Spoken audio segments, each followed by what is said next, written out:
Élémentaire, mon cher Nico, une émission présentée par Nicolas Blondet, expert en qualité d'air intérieur. Chères auditrices, chers auditeurs d'Élémentaire, bonjour, bienvenue sur cette nouvelle émission. Ça vous dirait qu'on parle de multicritères considérés pour l'habitat, pour être bien à l'intérieur? Alors je reste très vague, vous allez me dire c'est pas logique, on va vers quoi, on va écouter qui, on va parler de quoi et dans quel but? Parce que à un moment donné, vous savez que sur le plateau de l'émission, on est là pour parler de la qualité de l'air, pour amener en bienveillance tous les petits points, tous les petites, éléments qui sont importants de prendre en compte pour faire que chacun se les approprie et puis fasse que son élément de l'air intérieur comme de l'air extérieur soit mieux considéré, mieux préservé pour que tout le monde respire bien finalement. On se doit bien ça les uns envers les autres, de pas trop dégrader notre air. Au contraire, si on peut l'améliorer, ça va quand même être carrément mieux. Alors je parlais de ces multicritères, mais on va surtout parler du Domi-Score. Alors le Domi-Score, Domi, c'est pas de la musique, ça pourrait l'être parce que c'est une belle partition qui a été écrite et qui a été mise en lumière et mise en travail par le Haut Conseil de la Santé publique.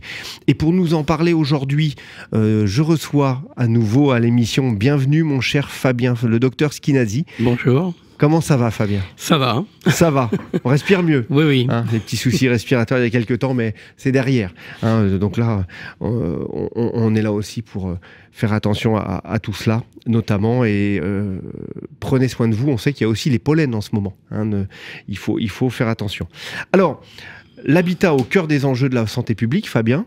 Ça, on le sait tous les deux depuis des années, puis au travers de tous les invités qui passent sur ce plateau. Le Domi-Score, pourquoi? Comment est née cette idée du Domi-Score? Et surtout, dans un premier jet, avant qu'on rentre dans le détail, en quoi il va améliorer nos vies? En fait, c'est une demande du ministère de la Santé au Conseil de la Santé publique pour créer un outil pour diagnostiquer un habitat, faire un état des lieux sanitaires. Et donc, c'était dans le cadre d'un décret qui est paru d'ailleurs l'année dernière au mois d'août sur les règles d'hygiène et de salubrité dans l'habitat. Et le Haut Conseil a d'abord publié un rapport sur tous les facteurs qui peuvent avoir un impact sur la santé dans l'habitat.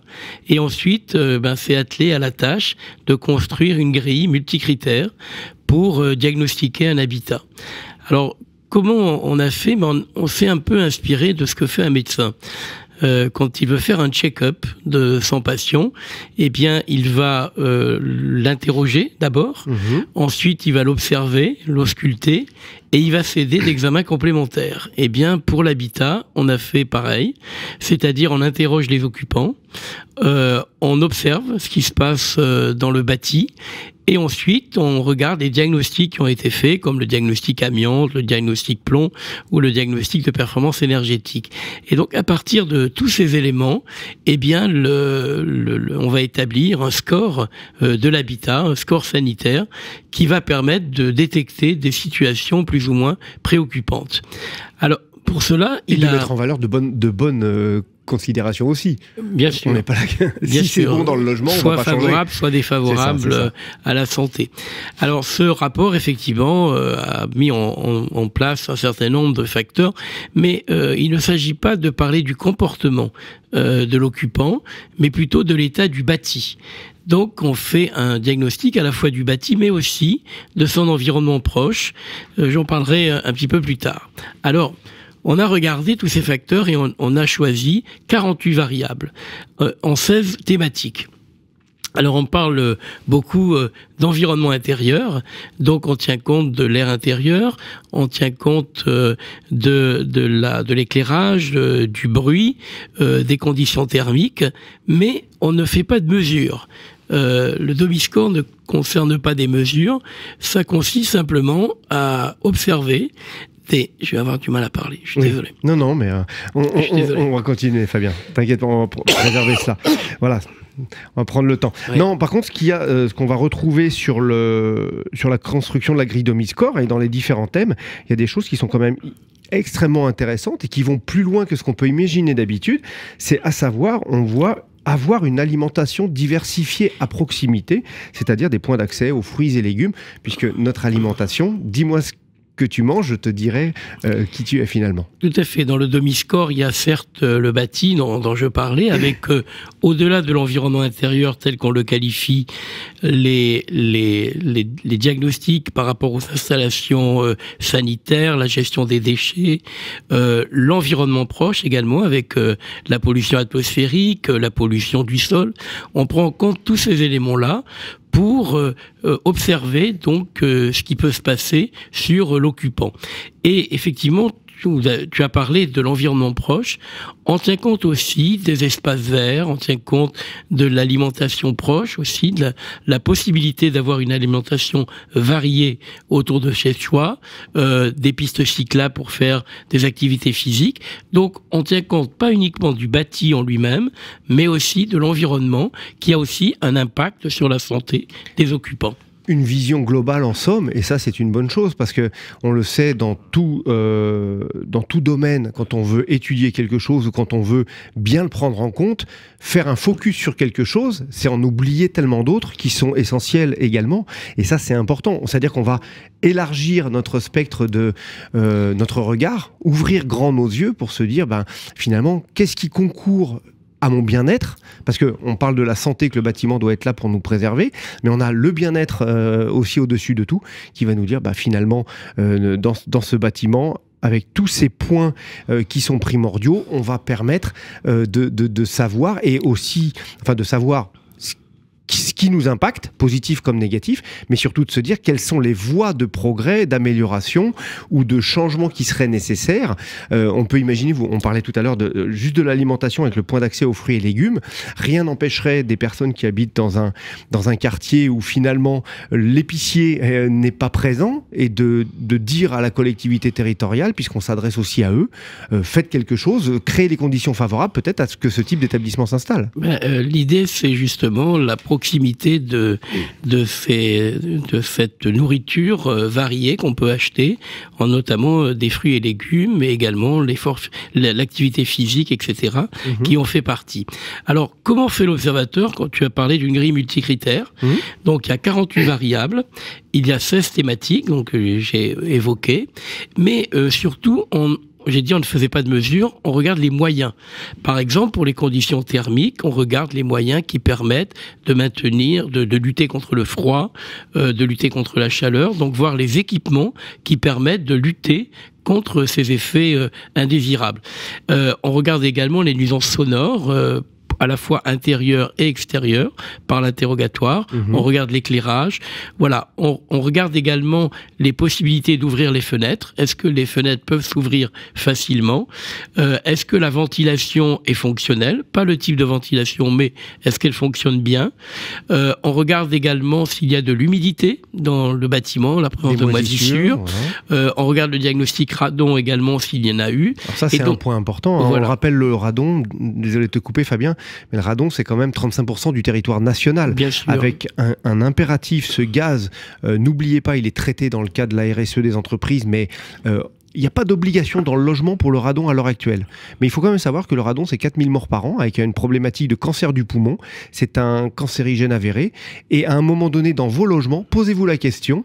Mine de rien, allez sur la carte de l'IRSN, et vous allez avoir, vous tapez IRSN radon ma commune, et vous allez pouvoir aussi savoir quel est le niveau chez vous, 1, 2 ou 3. Et sachez que dans le 2 ou 3, il faut qu'on ait des systèmes qui vont bien pour aider à le traiter. Ça peut être une membrane, ça peut être de la ventilation spécifique, peut-être double flux ou surinsufflation, à voir. Mais dans tous les cas, passez pas à côté, c'est quand même impactant et ça concerne des expositions prolongées aussi. Donc c'est tous les jours qu'on y est confronté. Une petite dose tous les jours, ça commence à faire beaucoup au bout d'un moment.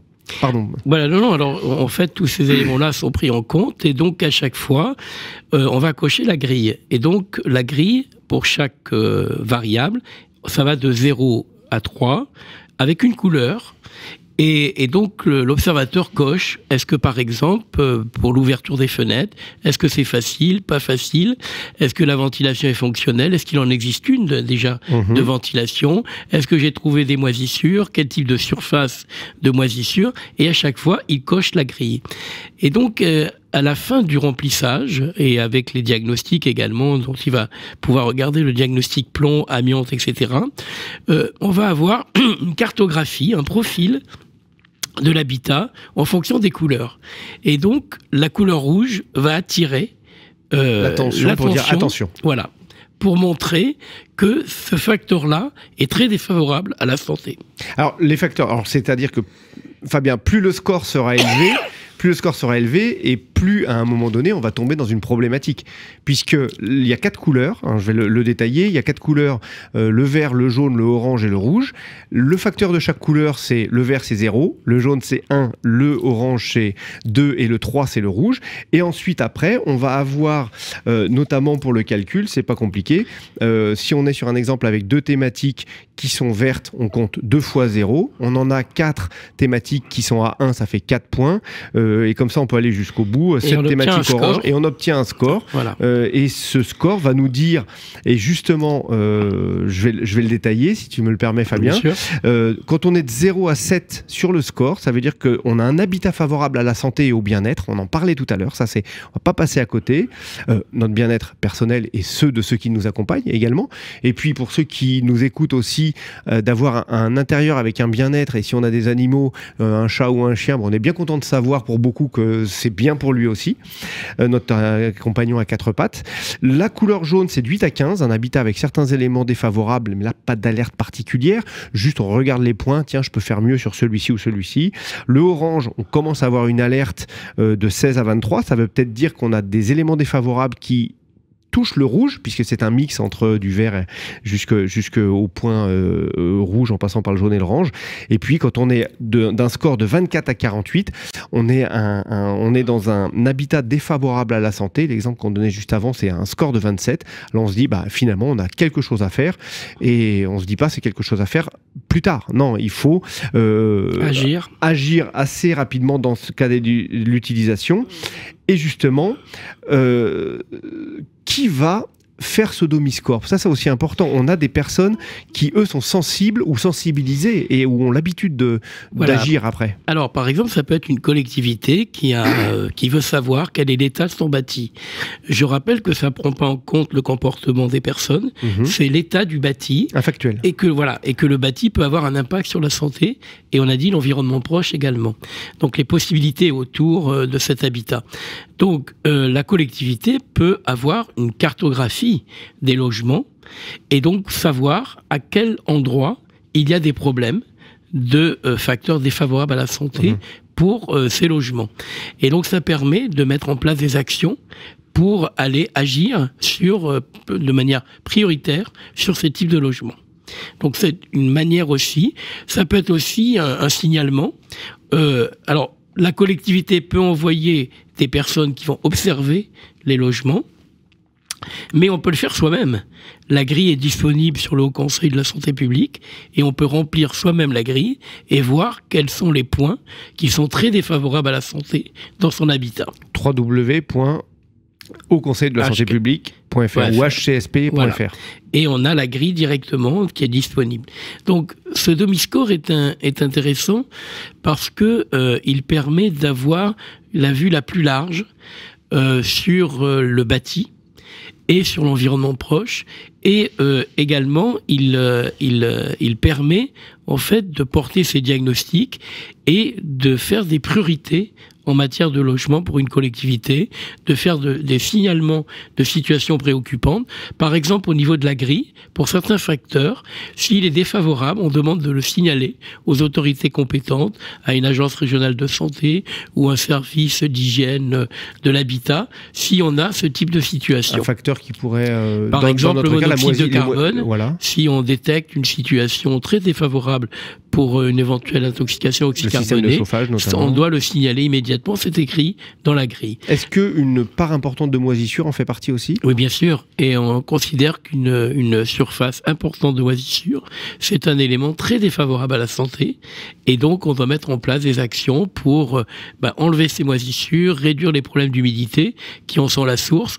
Et donc, ça permet aussi d'attirer l'attention sur ce type que les moisissures, ça peut être un multifactoriel. On peut avoir une fuite quelque part qui le génère. On a la ventilation qui fonctionne pas assez ou l'aération qui est pas suffisante. Oui. On va avoir peut-être aussi des personnes dans leur utilisation, dans leurs usages, qui prennent des douches très longtemps très chaudes, qui contribuent à surcharger également la difficulté d'évacuer cette humidité. Et donc, enfin, voilà, on a des facteurs aggravants ou des facteurs cumulatifs. Et oui, parce que en fait, il y a la vie dans le logement de l'occupant, mais il faut que cette humidité produite puisse s'évacuer.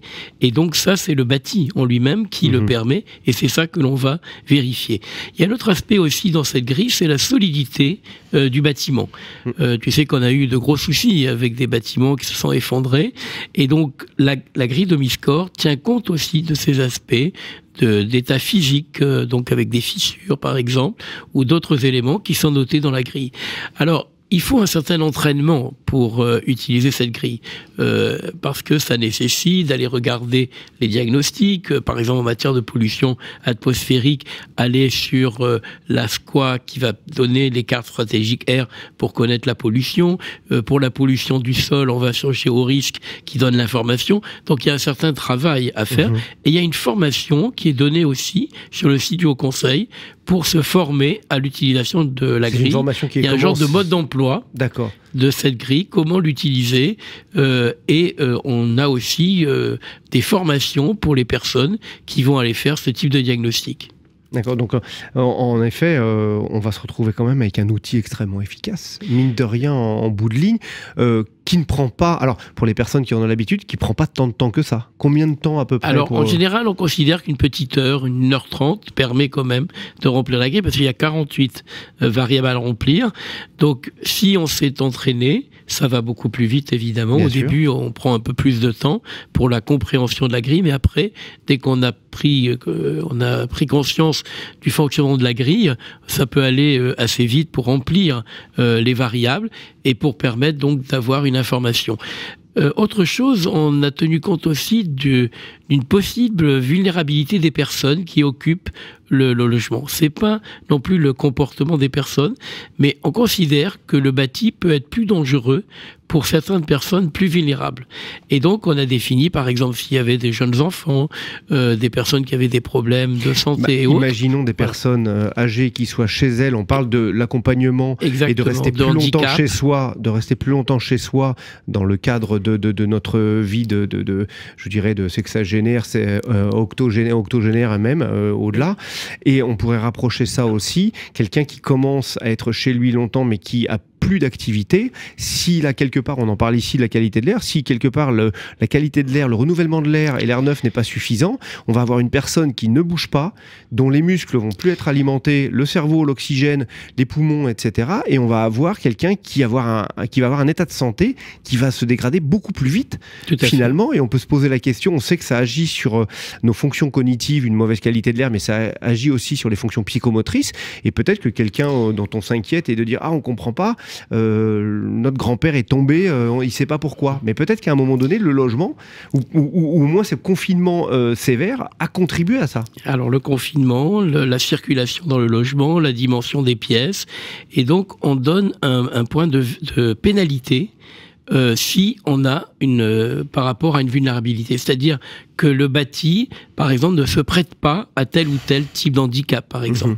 Donc, on met en avant aussi ce facteur de pénalité par rapport au bâti, considérant que ce facteur qui était peut-être favorable sur la grille, il est un petit peu moins pour des personnes qui ont des handicaps, qui ont des problèmes de santé et autres, ou de jeunes enfants. Donc, ces points de pénalité permettent justement de dégrader un peu la note par rapport à de futurs occupants. On considère que on ne tient pas compte de l'occupant actuel et son comportement, comme je l'ai dit, mais on tient compte de la présence de tel occupant vulnérable, et donc que le bâti devrait être adapté à la présence d'une personne vulnérable. Ça m'amène de réflexion, Fabien. À un moment donné, on parle maintenant, on le voit quelques spots à la télévision sur MaPrimeAdapt. Ça veut dire qu'à un moment donné, le diagnostic qui est fait pour adapter le logement à une personne vieillissante, le Domiscore devrait être fait. Exactement. Ça serait super. Et puis, quelqu'un qui a des difficultés également de santé, on devrait le faire. Et ça ferait un diagnostic simple sur le sujet qui l'aiderait à un moment donné. C'est une photographie à un moment donné de l'état du bâti par rapport à tel ou tel type de situation. Et puis on peut le refaire autant de fois qu'il faut. Bien sûr. Un bailleur social, imaginons, le Domiscore, il pourrait le traiter au moment où il y a le changement de locataire. Voilà. Alors, également, ça peut faire l'objet. Hein. Malheureusement, ce Domiscore est peu connu. Oui, mais on en parle. C'est pour ça que je viens en parler aujourd'hui avec ma voix un petit peu défaillante, mais j'espère quand même le défendre parce que effectivement, il a été publié en 2020 en pleine période du Covid, donc il est passé un petit peu inaperçu. Donc c'était important de le faire connaître et de continuer à le faire connaître, de montrer qu'aux collectivités ou à tous ceux qui veulent avoir un état des lieux sanitaires de l'habitat, de pouvoir utiliser cette grille et donc de la promouvoir. Et nous avons maintenant des personnes, même des associations, qui ont utilisé ce Domiscore et qui nous ont fait part de leur observation. Car l'outil Domiscore est un outil aussi évolutif, c'est-à-dire qu'il va prendre en compte les retours d'expérience, les commentaires de ceux qui vont l'utiliser.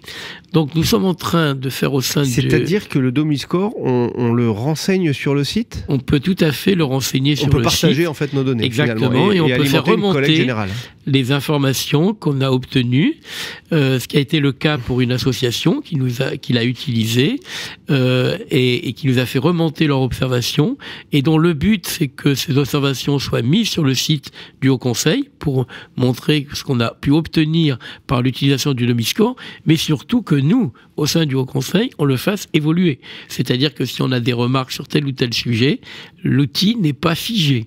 C'est un outil évolutif qui doit être adapté. Et donc, on attend bien sûr tous les retours d'expérience, tous les commentaires de ceux qui ont pu l'utiliser. Et on se dit que, à écouter ce que tu nous dis depuis le départ, c'est un outil qui, finalement, on se l'approprie assez facilement. Ah oui, c'est moi qui l'utilise déjà depuis quelque temps. Oui, on s'en approprie très vite l'intérêt. L'intérêt, c'est et en plus moi, ce qui me plaît beaucoup, c'est ce profil en couleur qui donne à un moment donné la thématique qui ressort en disant attention direct, là il y a un problème et la couleur rouge est vraiment un signal d'alerte en disant il y a tel et tel facteur qui sont préoccupants et il faut s'en occuper. Alors justement également on a plusieurs scénarios d'utilisation du Domiscore qui peuvent être envisagés, on en liste 3 notamment. Outils de repérage de situations préoccupantes, on vient le dire, ça c'est important, habitat dégradé, vulnérabilité des occupants. On va avoir notation de la variable en fonction des valeurs de vulnérabilité aussi. Donc on va vraiment s'adapter par rapport à ça. Outils d'interpellation des organismes de l'habitat et de gestion de parc. Ça aussi, c'est... outils d'interpellation des organismes et autorités compétentes. Oui. Donc là, à un moment donné, ça peut mettre en lumière une situation vraiment dramatique. Alors, et auquel cas, les autorités vont pouvoir agir. Le Domiscore, il ne se substitue pas aux grilles déjà existantes, par exemple, sur l'insalubrité. On est vraiment dans l'état de santé de l'habitat, c'est un état des lieux sanitaires, mais il est vrai que le but, c'est de détecter des situations anormales, préoccupantes, et de le signaler aux autorités compétentes pour qu'elles agissent.